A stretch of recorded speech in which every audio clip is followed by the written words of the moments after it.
Bonjour à tous. Vous écoutez actuellement les prédications de l'Arche de l'Éternel à Anvers, Église de Dieu en Belgique. Nous espérons que cette parole vous bénira. Que Dieu vous bénisse.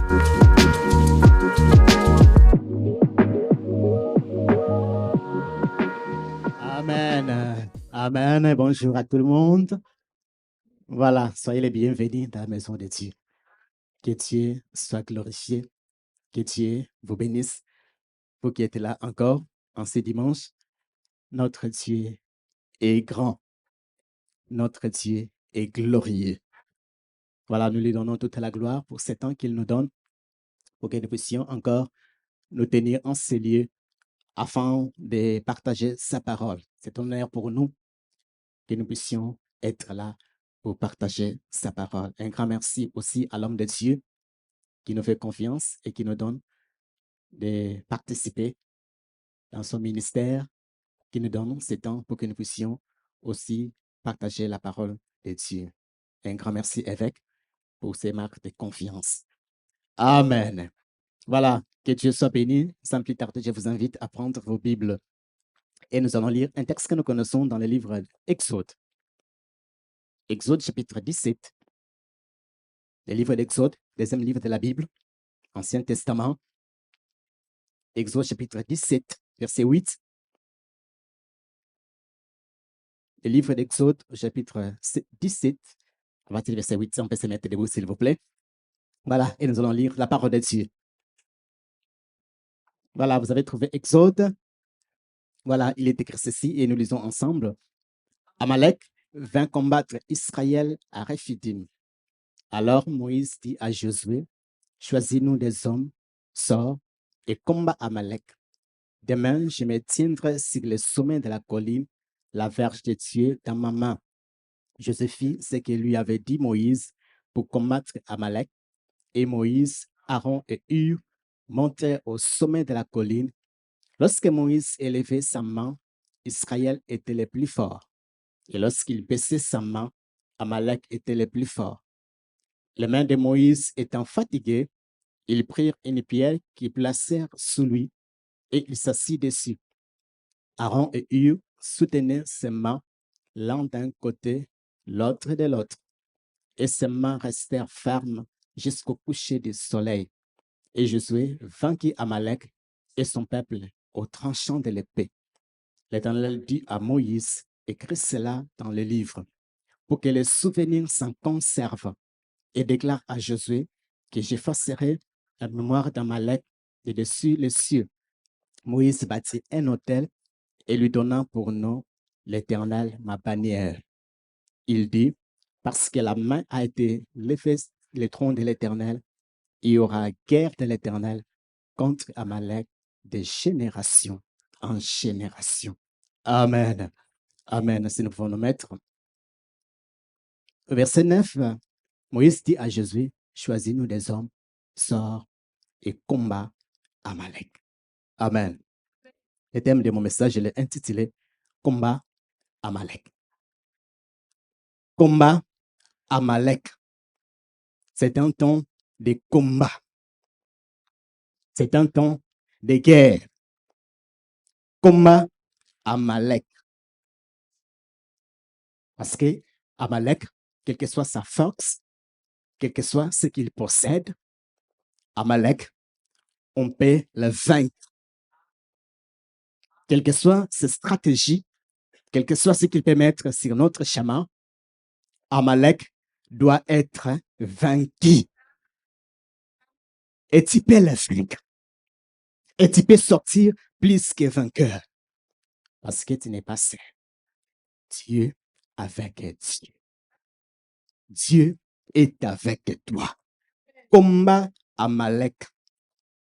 Vous savez, lorsque nous lisons la parole de Dieu, l'apôtre Paul dit dans 1 Corinthiens au chapitre 10, verset 11, que toutes ces choses ont été écrites, toutes ces choses leur sont arrivées pour nous servir d'instruction. Et ils ont été écrites pour notre bien, pour nous, que ça puisse nous servir d'exemple.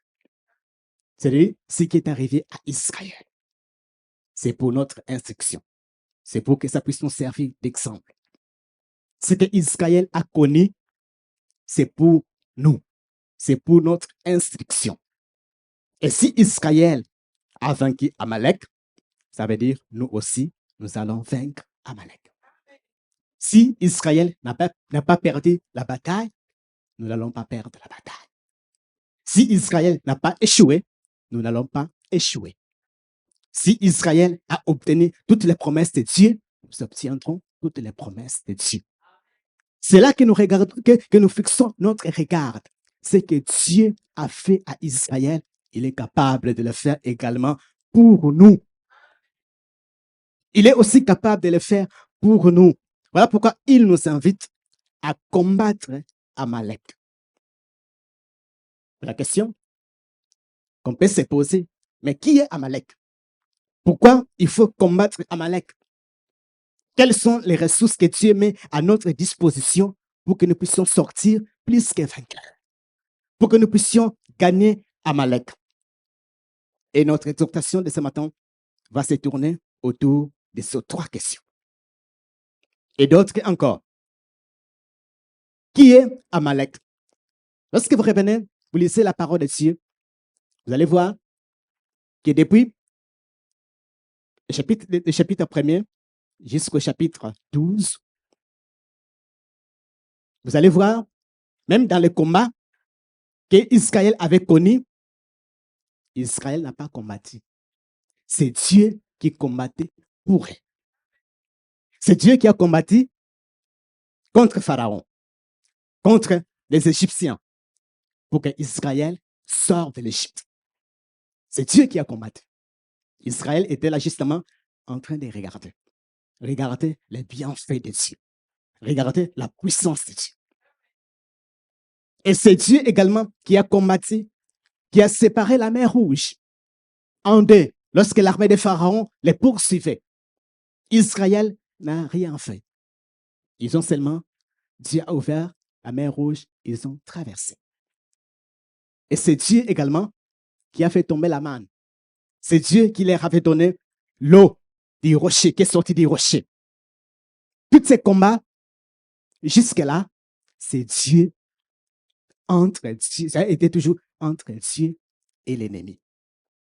Mais lorsque nous arrivons dans ce texte, il dit, sors et combat Amalek.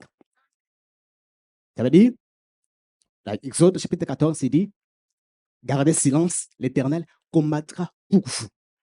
Et là, il dit, sors et combat Amalek. Ça veut dire, ce n'est plus Dieu qui va combattre pour vous, mais Dieu maintenant va combattre en vous. Dieu va combattre par vous. Voyez?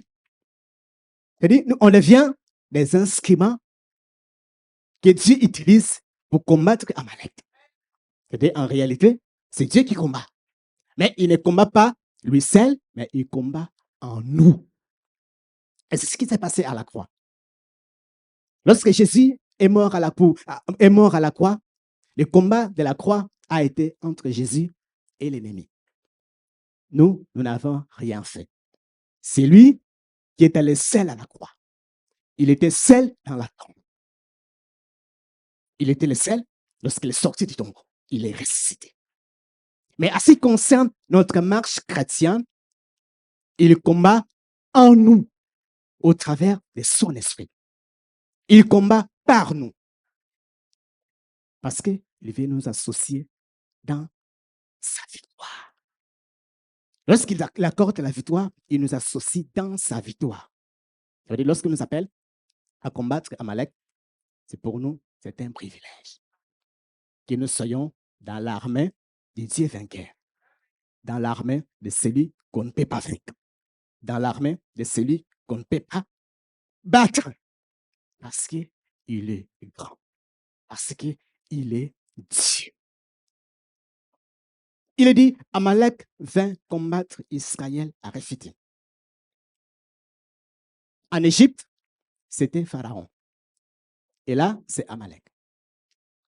Et lorsqu'on regarde la parole de Dieu, nous allons voir que Pharaon et Amalek sont deux puissances différentes.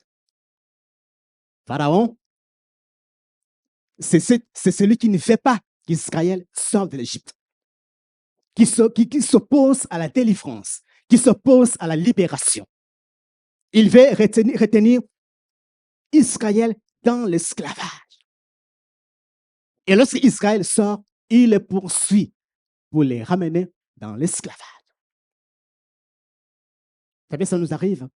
Tu es sorti d'une situation, c'est comme l'ennemi mobilise toute son armée pour te rattraper, pour te ramener dans la même situation. Et c'est ce que Pharaon fait. Il dit non, ce sont mes esclaves. Et s'ils partent, qui vont nous servir, qui vont encore travailler pour nous, on va les poursuivre et les ramener dans l'esclavage. Ça, c'est Pharaon. Et lorsqu'on revient à Amalek, il vient combattre Israël. Quand vient-il combattre Israël? Il vient combattre Israël lorsqu'Israël est sorti de l'Égypte. Si Pharaon et l'influence, la puissance qui refuse qu'Israël sort, Amalek est la puissance qui refuse qu'Israël entre dans sa destinée. Il vient lui mettre les bâtons dans les roues. Il vient lui mettre des obstacles. Il vient lui barrer la route. Il veut l'empêcher d'entrer dans sa destinée. C'est l'ennemi qui refuse notre progression. Il ne veut pas notre réussite. Il ne veut pas que nous puissions entrer dans notre destinée. C'est l'ennemi qui ne veut pas que nous puissions marcher. D'ailleurs, Amalek ne vient pas combattre les gens qui sont statiques. Il vient combattre les gens qui sont en mouvement. Pourquoi? Parce que ces gens marchent dans leur destinée. Il dit non, vous n'allez pas marcher. Vous n'allez pas y arriver. Je vous barre la route. Ça, c'est Amalek. Tu veux réussir? Il dit non, tu ne peux pas réussir. Je veux que tu tournes en rond. Amalek veut que dans ta vie, tu tournes en rond. Tu restes dans le désert. Tu restes dans les mêmes problèmes. Amalek, vous voyez, il ne veut même pas renvoyer Israël en Égypte, mais qu'il reste dans le désert, qu'il reste là où il est. Vous voyez, lorsque vous voulez marcher, lorsque vous voulez faire quelque chose, vous voulez avancer, l'ennemi vient et dit non, qu'il reste là où il est. Il s'oppose. Il ne veut pas que nous puissions entrer dans notre destinée. Il ne veut pas que nous puissions réussir. Il ne veut pas que nous puissions aller loin. Il veut que nous puissions tourner en rond. Ça, c'est Amalek. Bien aimé, je crois que Amalek prend parfois plusieurs formes pour nous anéantir, pour nous empêcher que nous ne puissions pas obtenir notre bénédiction. Alors que derrière Amalek, il y a l'héritage qui nous attend. Alors que derrière lui, il y a la promesse que Dieu nous a donnée. Nous sommes en marche. Et lui, il vient s'opposer. C'est-à-dire, il s'oppose non seulement à nous, mais il s'oppose aussi à la parole de Dieu. Aux promesses que Dieu a faites à ses peuples. Il dit non, vous n'allez pas y arriver. Vous n'allez pas réussir. Vous n'allez pas avancer. Moi, je m'oppose. Moi, je ne veux pas que vous puissiez entrer dans votre destinée. Moi, je ne veux pas que vous puissiez aller loin. Restez là où vous êtes. C'est ça, Amalek. Il veut que tu restes là où tu es. Tu as échoué, il veut que tu restes. Échoue toujours. Tu veux aller de l'avant, il dit non, tu restes, tu vas où? Tu restes ici. Tournons en rond. Vivons dans les mêmes situations. Vivons dans les mêmes problèmes. Restons ici. Reste là-bas. Reste dans ta situation. Reste dans ta position. Mais la bonne nouvelle, c'est que lorsque Amalek vient pour combattre Israël, il vient en retard. L'ennemi viendra toujours en retard. Il vient en retard dans la vie de ses peuples. Vous savez pourquoi? Parce que lorsque vous lisez, comme je viens de dire, on revient toujours en arrière. Vous lisez le chapitre 13. Israël sort de l'Égypte. Israël voit la main de Dieu. Chapitre 14, Israël est poursuivi par Pharaon et Dieu sépare la mer Rouge. Chapitre 15, Israël chante les louanges à Dieu. Les louanges de la reconnaissance par rapport à ce que Dieu a fait. Toujours au chapitre 15, vous voyez, Premier obstacle, murmure. Il n'y a pas de l'eau. Ils trouvent l'eau qu'ils ont, l'eau des Mara est amère. Et Dieu change cette eau. Cette eau devient douce et Israël boit cette eau. Nous arrivons au chapitre 16. Israël, deuxième obstacle, deuxième problème, murmure. Il n'y a pas à manger. Dieu donne la manne. La manne tombe du ciel. Il mange. Vous arrivez au chapitre 17, à partir du verset 1er. Un autre problème, murmure, pas de l'eau. Et Dieu frappe les rochers donnent de l'eau. Et c'est après tous ces événements qu'Amalek vient. C'est-à-dire Israël a déjà un témoignage. Israël a déjà vu la main de Dieu. Israël a déjà bu de l'eau du rocher. Israël a déjà mangé la manne. C'est-à-dire, lorsque Amalek vient, il trouve Israël, il a déjà toute la divinité de Dieu en lui. Lorsque l'ennemi vient dans votre vie, Dieu vous a déjà fait sortir de l'Égypte. Dieu vous a déjà donné plusieurs promesses. Dieu vous a déjà montré sa fidélité au travers des épreuves passées. Et lorsque Amalek vient, vous avez déjà un témoignage. Vous avez déjà un Dieu capable de tout. C'est-à-dire, Amalek, il vient, il ne vous trouve pas vide. Il vous trouve avec la main. Il vous trouve avec l'eau vive. C'est lorsqu'il vient, il vous trouve avec les promesses de Dieu. Il vous trouve avec le Saint-Esprit de Dieu en fond. Et c'est ce qui fait que lorsque vous les combattez, vous n'êtes pas seul, vous avez toutes les provisions pour vaincre Amalek. Et Dieu dit, combat Amalek. Tu peux les vaincre parce que tu as toutes les provisions de Dieu en toi. Il est venu en retard. C'est la même chose, mais c'est la même chose même dans l'histoire de David. Lorsque Goliath s'élève, défie ses peuples, et lorsque David vient devant Goliath, Goliath lui dit, mais suis-je un champ pour que tu viennes à moi? C'est la seule chose qu'il ne comprend pas. Goliath est venu en retard. Parce qu'avant que David confronte Goliath, il y avait derrière lui le lion. Il y avait derrière lui l'ours. Il y avait derrière lui l'onction royale. Au chapitre 16, il avait déjà été roi, étant que roi d'Israël. Lorsque Goliath vient, fait peur à ses peuples, et lorsque David se présente, il est sûr déjà de ce qu'il va faire. Il sait déjà ce qu'il va faire. Parce qu'il dit, c'est un circoncis qui a incité l'armée du Dieu vivant. Je vais la battre. Et ce qu'il dira même à Saoul avant, il dira, ton serviteur faisait paître les brebis de son père. Lorsqu'un ours venait, et de la même façon que j'ai terrassé l'ours et les lions, ça sera la même chose pour cet incirconcis. Il y a un témoignage derrière moi. Bien-aimé, s'il y a un témoignage derrière toi, s'il y a des choses que Dieu a fait derrière toi, dans ta vie, pour ta famille. Et lorsque Amalek s'élève, tu te dis, qu'est-ce que c'est Amalek? Derrière moi, il y a beaucoup de choses que Dieu a fait. Et ce n'est pas cet ennemi qui va me terroriser. Et ce n'est pas cet ennemi qui va me faire peur. Ce n'est pas Amalek qui va me faire peur. Il dit, combat Amalek, parce qu'il t'empêche d'aller dans ta destinée. Combat Amalek, parce qu'il t'empêche de réussir. Combat Amalek, parce qu'il t'empêche d'aller là où Dieu a voulu que tu ailles. Bouscule-le. Pousse-le à laisser les passages. Force-lui les passages. Lui, il vient, il s'oppose, tu lui résistes. Parce qu'il n'est pas plus fort que ton Dieu. Parce qu'il n'est pas plus fort que toi. Comme je l'ai dit, l'ennemi vient toujours en retard. Il est en retard pour ta vie. Il te menace. Tu dis non, tu es en retard. Parce que j'ai déjà vu la main de Dieu. J'ai vu ce que Dieu est capable de faire. Et il y a toute la divinité de Dieu en moi. Tu n'es pas seul. Alors, n'ayons pas peur d'Amalek. N'ayons pas peur de combattre Amalek. Quel est cet ennemi qui ressemble à Amalek, qui t'effraie? La stérilité, la maladie, quel que soit cet ennemi, il a été vaincu. Il a été vaincu. Il est dit au verset 10, Jésus fit ce que lui avait dit Moïse pour combattre Amalek.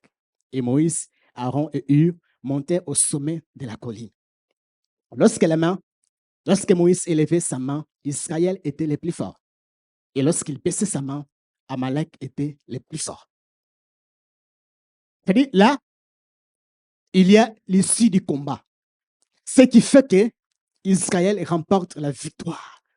L'issue des combats ne se décide pas dans les visibles. L'issue du combat, ça se décide dans l'invisible. De ce qui se passe à la colline, sur la montagne. De ce qui se passe dans les secrets. De ce qui se passe dans les secrets. De ce que tu fais dans les secrets. De ce que Moïse fait dans les secrets. Jésus est allé combattre. Moïse est allé prier. C'est-à-dire, Jésus est celui qui nous enseigne d'aller combattre. Et Moïse est celui qui nous enseigne d'aller prier. Parce que c'est là, c'est dans la prière que tout se décide. C'est dans l'invisible que tout se décide, que la réussite se décide, que tout s'écrive. C'est lorsque j'ai pris, il y a des choses qui se passent. Et lorsque je viens dans l'invisible, il y a seulement les résultats de ce que j'avais fait dans l'invisible, de ce que Dieu a opéré dans l'invisible. C'est pourquoi ne néglige pas la prière. Ne néglige pas ta communion avec Dieu. C'est capital. C'est ce qui va te permettre, c'est ça qui va nous permettre d'être toujours plus que vainqueurs, d'être toujours victorieux. Vous voyez, lorsque Moïse élève la main, la Bible dit, Israël était le plus fort. C'est-à-dire, lorsqu'il lève la main, il dépend de Dieu. Non, nous dépendons de toi. Nous sommes venus pour toi. Nous combattons pour toi. Mais lorsqu'il baisse la main, c'est comme il ne dépendait plus de Dieu. Et Amalek devient plus fort. Alors, c'était devenu ce jeu-là. Moïse lève la main, Israël est le plus fort. Il baisse la main, Amalek devient le plus fort. Et la Bible dit, les mains de Moïse sont fatiguées. Parce que lever, descendre, c'est normal. Il est fatigué. Ses mains sont fatiguées. Et c'est alors que Aaron et Hur, la Bible dit, ils sont venus pour mettre un rocher, une pierre, pour que Moïse puisse s'asseoir. Vous voyez? Ils ont mis une pierre. Et la Bible dit, et Moïse s'est assis dessus. Lorsque Moïse était debout, c'était facile qu'il se fatigue. Pourquoi? Parce que lorsqu'on est debout, tout notre kilo, toute notre charge, c'est les pieds qui les supportent. Mais lorsqu'on est assis, comme vous êtes là assis, ce n'est plus vos pieds qui vous supportent, mais c'est la chaise qui vous supporte. Et lorsqu'il est assis sur la pierre, c'est la pierre qui le supporte. Et là, il peut rester pendant longtemps. Et apprenons, bien-aimés, à être assis dans les promesses de Dieu. Si on est debout, on sera perturbé. On sera perturbant. On va nous conduire partout. On va nous amener partout. On va nous montrer toutes choses. Mais si on est assis dans les promesses de Dieu, on sait que celui qui bénit, c'est Dieu. Celui qui élève, c'est Dieu. Et si Dieu veut me bénir ici, il me bénira ici. Si Dieu me bénit ailleurs, tant mieux, il me bénira ailleurs. Mais je ne cours pas parce que on m'amène partout. Mais je suis assis dans les promesses de Dieu. Moïse est assis sur les rochers qui est Christ. Asseyons-nous sur la parole de Dieu. On ne va pas te perturber, on ne va pas te troubler, on ne va pas t'amener partout. On ne va pas t'entraîner dans n'importe quoi. On ne va pas te dire n'importe quoi. Parce que tu sais là où tu es assis. Tu connais ton Dieu. Tu connais ton identité. Tu sais de quoi ton Dieu est capable. Assis-toi dans les promesses de Dieu. Assis-toi dans la parole de Dieu. Amalek vint pour te combattre. Tu es déjà assis. Tu sais, non, il a été vaincu. Et s'il a été vaincu, même aujourd'hui, il sera encore vaincu. Et tu n'es pas perturbé. Tu n'es pas bousculé. Il y a encore une chose. Lorsque Moïse monte sur le sommet, vous voyez, il est monté sur le sommet. D'ailleurs, lorsqu'on regarde Moïse et Josué, ce sont aussi les images de Christ. Jésus est celui qui conduit son armée dans la bataille. Il est le chef de l'armée. C'est Jésus qui nous conduit dans la bataille. Et lorsque vous regardez Moïse sur la colline, il est aussi l'image de Christ. Après avoir vaincu, la Bible dit, il est assis à la droite de Dieu le Père. Et qu'est-ce qu'il fait? Il intercède pour nous. Il intercède pour nous. Et nous pouvons compter sur son intercession. Et nous pouvons compter sur ce qu'il fait à la droite de Dieu le Père. Et lorsque l'ennemi s'avance, nous savons déjà que non, il y a quelqu'un déjà qui prie pour moi au ciel.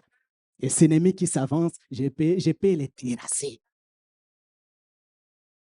Cet ennemi, Amalek, je peux le vaincre. Parce qu'au ciel, il y a l'intercession qui est incessable. Les mains de Moïse sont fatiguées, mais les mains de notre Seigneur Jésus ne seront jamais fatiguées. Moïse avait besoin de l'aide d'Aaron et de Hur, ce qui était une bonne chose, mais notre Seigneur Jésus n'a pas besoin de personne. Il se suffit à lui-même. Sa droite est trop puissante pour se soutenir lui-même. Il est grand, il est glorieux, il est au-dessus de tout. Et il a tout vaincu. Et là, il est assis à la droite de Dieu le Père, étant que souverain. C'est lui qui a tout vaincu. C'est lui à qui tout est sous ses pieds. À qui tout lui est soumis. Bien-aimé, s'il y a un Dieu grand, s'il y a un Dieu glorieux, il est à la droite de Dieu le Père, en vainqueur. Et il intercède pour toi. Tu n'as pas à avoir peur de tes ennemis.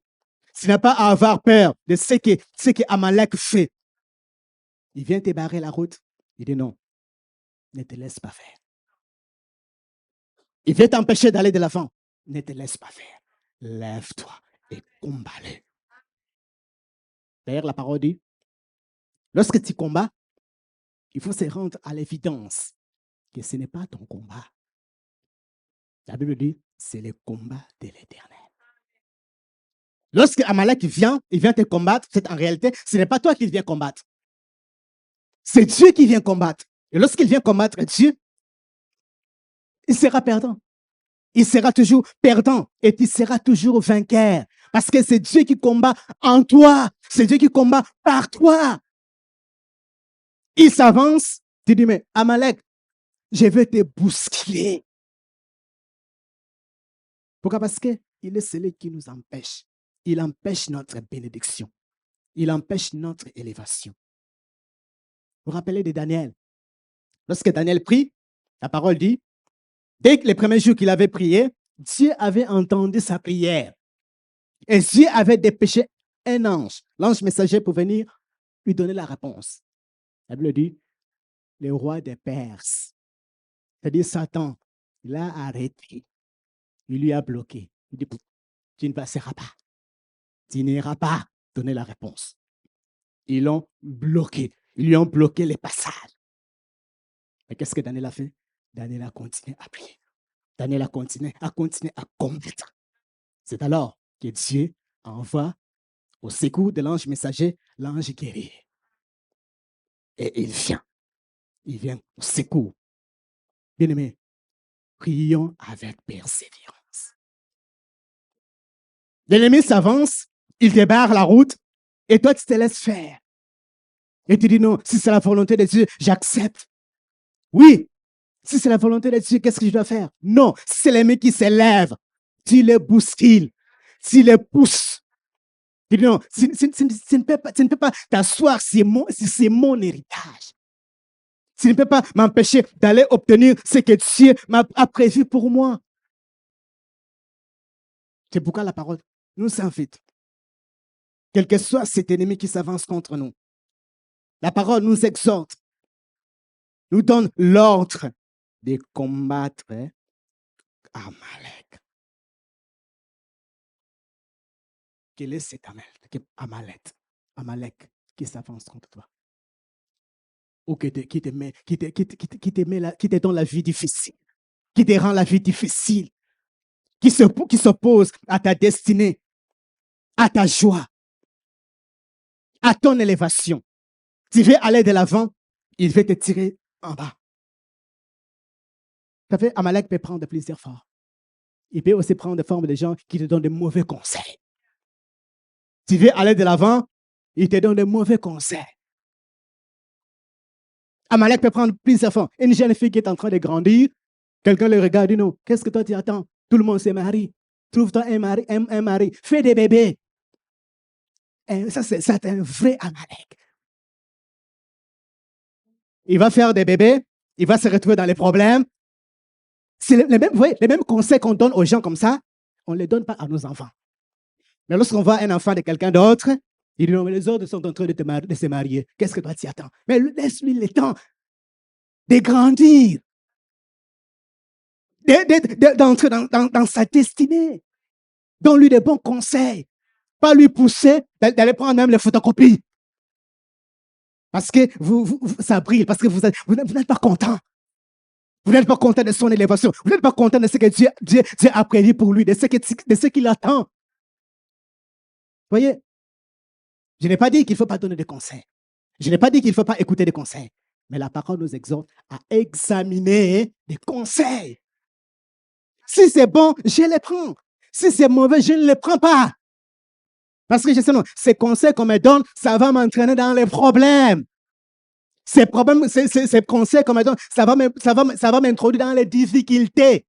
Et lui, il sera là assis, en train de regarder de loin. Moi, je suis dans les problèmes. Et lui, il est... Donnons des bons conseils à nos jeunes. Poussons nos jeunes à réussir. Poussons nos jeunes à aller de l'avant. Dis-lui non, tu peux réussir. C'est possible de réussir. Parce qu'avec Dieu, tout est possible. C'est possible de vivre le bienfait de Dieu. Oui, c'est possible avec Dieu. Arrêtons de leur donner des mauvais conseils. Et arrêtons de pousser les jeunes filles à trouver des maris.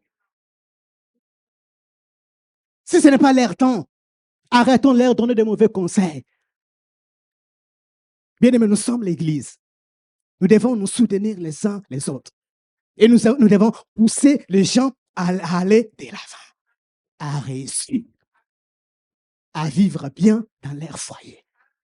Lorsque tu viens, tu dis non, il y a la joie ici, il y a la paix ici, il y a la tranquillité ici. Pas pousser les jeunes gens dans les problèmes. Ça, c'est le vrai Amalek qui refuse que les gens réussissent, qui refuse que les gens avancent. Alors, quel est cet Amalek qui s'oppose à ta destinée? Il a été vaincu. Il a été vaincu. La parole dit, et Josué vainquit Amalek au tranchant de l'épée. Et Dieu trouve que c'était important. Il dit de l'écrire dans un livre de souvenirs. Pour qu'on les rappelle. Pour que les générations futures qui vont venir sachent ce qui s'est passé. Il a vaincu. Il a gagné. Si Israël a vaincu, tu vaincras aussi. Si Israël a gagné, tu gagneras aussi. Mais ne baisse pas les bras. Ne te laisse pas faire. Tu es avec Dieu. Verset 15, il dit, Moïse bâtit un autel et lui donna pour nom l'Éternel, ma bannière. L'Éternel, c'est lui qui me donne la victoire. Il bâtit un autel. L'autel de la reconnaissance. C'est ce que Dieu vient de faire. L'autel des rappels. Pour nous. Que non, le même Dieu qui a vaincu, le même Dieu qui a donné la victoire, est le même Dieu qui vous donnera la victoire. Il s'appelle Yahweh Nissi. Il est le Dieu des victoires. Il est le Dieu des gloires. Et il est le Dieu qui veut que nous puissions aller de gloire en gloire, de victoire en victoire. Dans tes combats, tu gagnes aujourd'hui. Amalek s'élève, tu gagnes. Les géants s'élèvent, tu gagnes. Goliath s'élève, tu gagnes. De gloire en gloire, de victoire en victoire. Pourquoi? Parce que derrière chaque victoire que tu remportes, il y a la louange. Il y a la louange qui t'attend. Et Moïse bâtit un autel. Il dit non, c'est l'Éternel qui m'a donné la victoire. C'est l'Éternel qui a donné la victoire à Israël. Et c'est le même Dieu qui vous donnera la victoire. Yahweh Nissi, l'Éternel qui nous donne la victoire. Oui, c'est Dieu est ici. C'est Dieu est dans ton affaire. C'est Dieu est dans tes combats. C'est Dieu est dans tout ce que tu fais. Et dans tout ce qui veulent s'élever. Lorsqu'ils veulent s'élever, tu regardes à Yahweh Nissi. Tu dis non, l'Éternel qui me donne la victoire, il est avec moi. Alors, ne te laisse pas faire.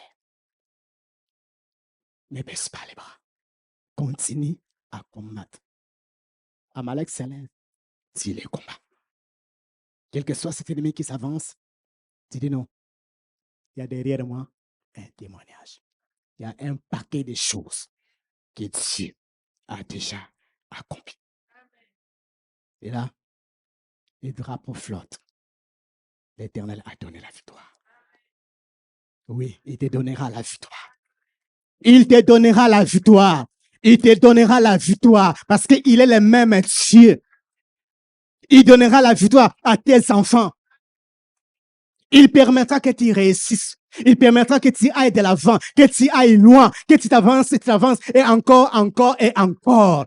Parce qu'il est Dieu. C'est pourquoi il te dit, lève-toi et combat Amalek. Que Dieu nous bénisse.